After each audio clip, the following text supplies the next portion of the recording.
guys, Sarah coming at you today. I wanted to talk briefly about something, and you're going to catch me while I'm getting stuff together here before I run out in the barn. But I wanted to touch on something because it's happening real life here, and I like to share all the fun, good stuff with you guys. Stuff that a lot of people don't talk about because nobody wants to talk about big and scary things. But if we don't talk about it, then everybody just assumes that it doesn't happen to anybody, which is false. So we got a small herd, flock, group of Katahdin hair sheep not long ago, and one out of the girls, we got all ewes, we got all ladies, one ram. But anyway, everybody looked excellent except for this one particular ewe looks bad. She looks really, really rough. And they knew when they turned her over to us, they said, here, she doesn't look great.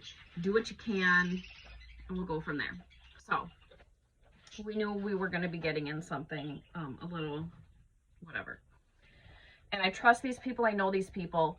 If anybody else were to say, here, take this rough looking sheep, I'd say no thank you, because the potentials of that, you can be looking at some bad stuff. Okay, we'll get to that. So we take this ewe in, and she is pretty emaciated. Okay, her body condition scores in the toilet. She looks really bad. So she's presenting as looking pretty anemic. You can check their FOMACHA. You can look up how to do it, but basically it's like the eyelid, the inside of the eye, where ours is nice and pink and red. Theirs should also be a nice color. So if it's really pale or even white, that's bad. Sheep, in other popular ways, they'll look at the gums to see if they're pale or nice looking or whatever. She was pretty pale, so I knew I was dealing with some anemia. Not long after, I'm talking like a day or 2 days, she presented with bottle jaw. So bottle jaw is where, if you do a side profile, we're not talking about my double chin here, but they'll get like it looks swollen, like it looks edematous, pouchy, you know. That's a sign of anemia. Okay, that means red blood cells, they're not doing well. Okay, and you need to get on that sooner rather than later. A lot of times, by the time they get to bottle jaw, I mean, I'm not saying I'm going to stop trying, but I'm saying it's pretty grave. Okay, so I knew by that point I was looking at two things, because when you see something that emaciated, I'm not saying I can diagnose stuff with just my eyeballs, but I'm saying I've been in the game for long enough to be able to recognize things, to say, I can tell just by looking at you, this is probably what we're going to deal with. So looking at her, I knew that I was either dealing with Barberpole or, I don't even want to say it, Yoni's. So Yoni's is awful. It's spelled Johnes. Okay, not Joni's or Johnny's, it's Yoni's. We'll talk about that in another video, because that can be a whole video just on its own. That's awful, horrible, wouldn't wish it on my enemy. It's a biosecurity issue. It's highly contagious. It's evil. It's terrible. You do not want it within a 50-mile radius of your farm. Okay, we're not going to go there today. Today we're going to focus on Barberpole. What is Barberpole? Barberpole is a type of worm. So it's a parasite, just like any worm that any of your animals, dogs, cats, sheep, goats, anything can get, right? So Barberpole is a type of round, I can't talk yet, round worm. It's awful. It's a big bad one. It's not fun. It can be hard to bring them back from. And that bottle jaw is a pretty common side effect of, you can look at them and go, ooh, you got Barberpole. And when they look nasty, emaciated too, I'm going to look at that and go, yeah, that's not just tapeworm. That's not just whatever. That's Barberpole. That's nasty. So what do you do? Okay, well, first of all, she went into like a quarantine area, because I don't want anything that she might have being shared around to the masses. Was she exposed to everyone else at the other farm? Yes, but I can't control anything that happened before, so I just have to try to do the best I can now going forward, right? So what do? You quarantine her, and you start trying to just take a look at things. We know her body condition's in the toilet, and we know that she's anemic. So what do we do first and foremost? get a fecal culture on them if you can. So you take a poop sample, and if you have a vet that will run that for you, go ahead and do it, because your vet might be able to get results back in that day, maybe next day. That would be great, because you don't have time to play with at this point. You don't have time to lose. By the time, if it's Barberpole, by the time they have bottle jaw, your days are numbered, quite honestly. So you gotta hustle. So like I said, if you have a vet, fantastic. Otherwise, there's a lot of labs across the country that you can just get a fecal sample, ship it out, they'll run it for you, and then they'll get a report back to you, tell you what you're dealing with, and then you take a look at what to treat, right? But if you're to that point, you don't have time to be shipping stuff out, for it to get there, for it to be ran, them shipping you back results. Like, we don't have all day to play this game. We just don't. So what I did, and what I customarily will do, and I've had this happen before, is I just go ahead and I'll immediately treat for Barberpole.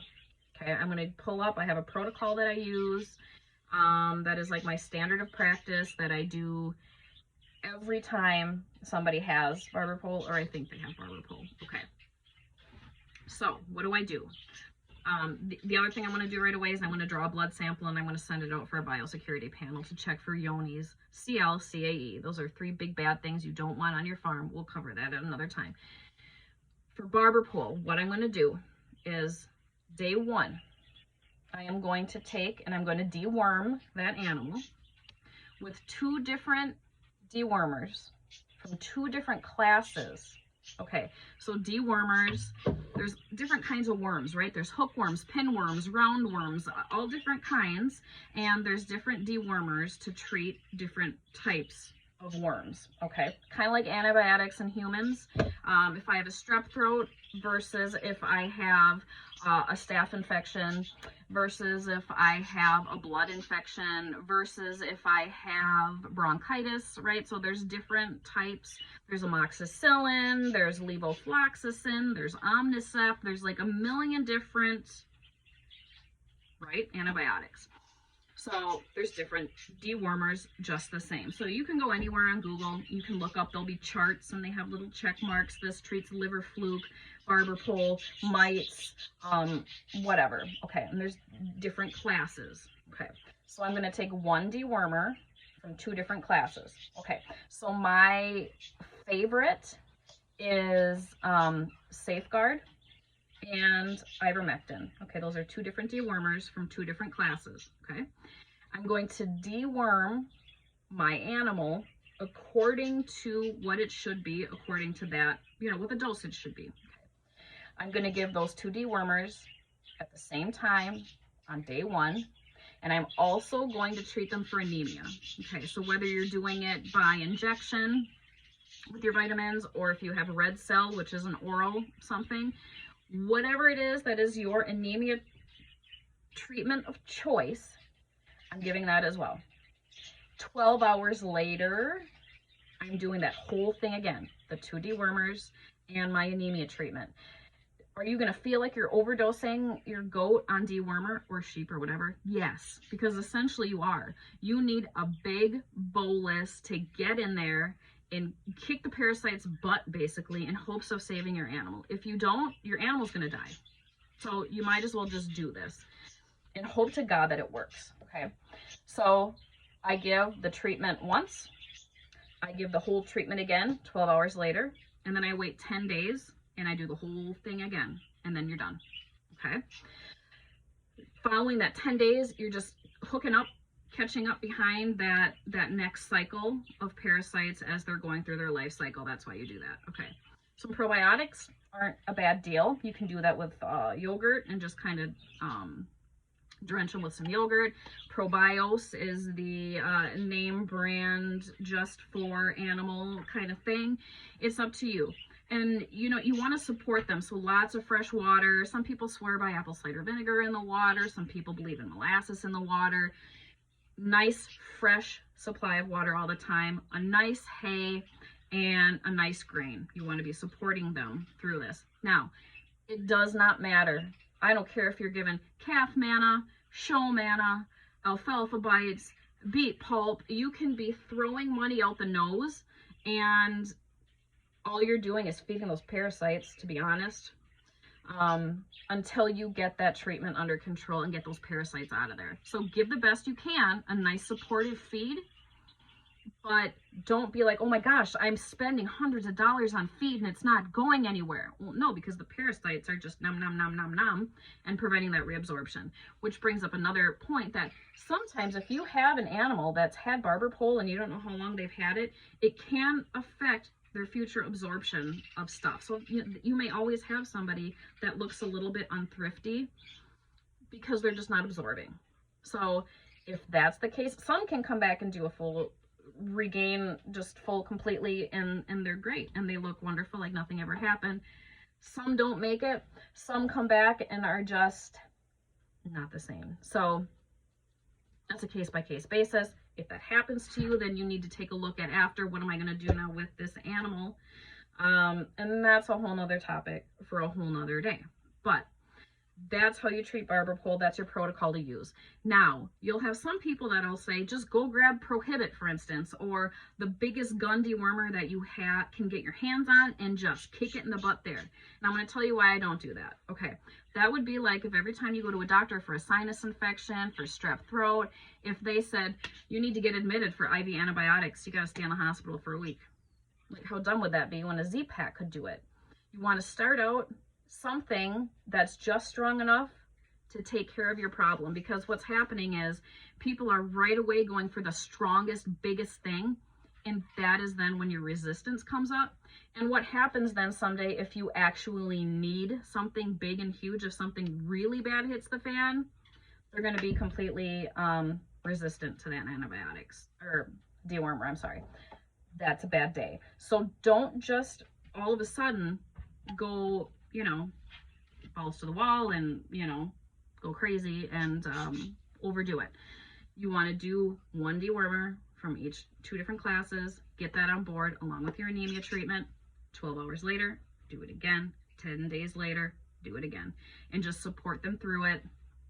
Do the best that you can, work with what you can, and hope for the best. If that doesn't work, man, I'll tell you, that biosecurity panel is something that you're really going to need, because yonis and barber pole a lot of times can look visually, just assessing from the outside, can look very similar. So that's why I'm going to harp all day long, buy only from clean tested herds.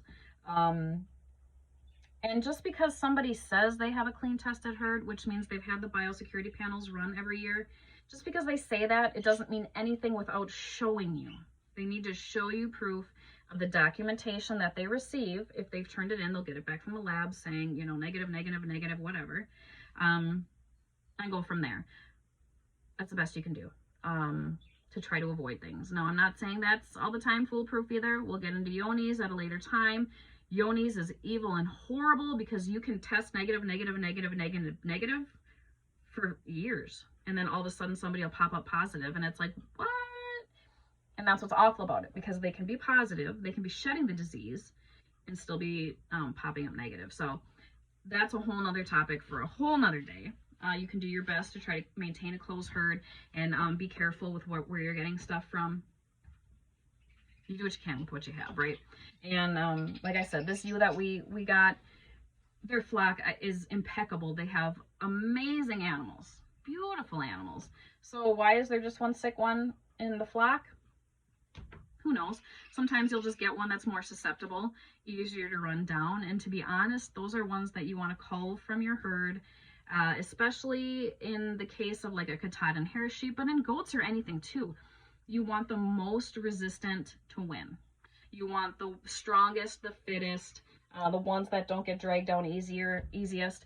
That's what you want in your herd to build up that immunity to things. So what is the future for her? I don't know yet. The gal that we have right now, I treated her for the barber pole. We went through the protocol. She's not getting better. So we're going to have some very difficult choices to make here very, very soon. But that is part of it. That's part of that. It just goes with the territory, right? And it sucks and it's awful and nobody likes it. But these are conversations we have to have with each other about being honest and open. And it's not always a crappy farmer. It's not always a crappy breeder. Sometimes it just happens. You can have the most perfect. I know many people that raise an assortment of livestock, do a very great job, have impeccable husbandry and management, and still end up with these kind of flukes that just happen. So that is long-winded. I'm sorry. I always get going on these tangents and then I don't stop. I'm gonna get back to doing my dishes up here. I have to go out in the barn and milk, finish up some coffee, and hopefully have a spectacular day, as I hope you do as well. If you have any questions, don't be afraid to leave a comment. This is going to get uploaded onto YouTube, so per usual, the housekeeping business out of the way. If you subscribe to the channel, it helps the channel. If you share it, I guess that helps too, even if you just comment. I don't understand how all this stuff works, but it does. And yeah, anything else though that you want to hear more about or would like to see content on, don't be afraid to give us a holler. I obviously love to educate and talk. So yeah, so hopefully we'll be coming back with you for some more good information, and we will, as always, keep you posted. And thanks for watching, guys. We'll come back at you soon.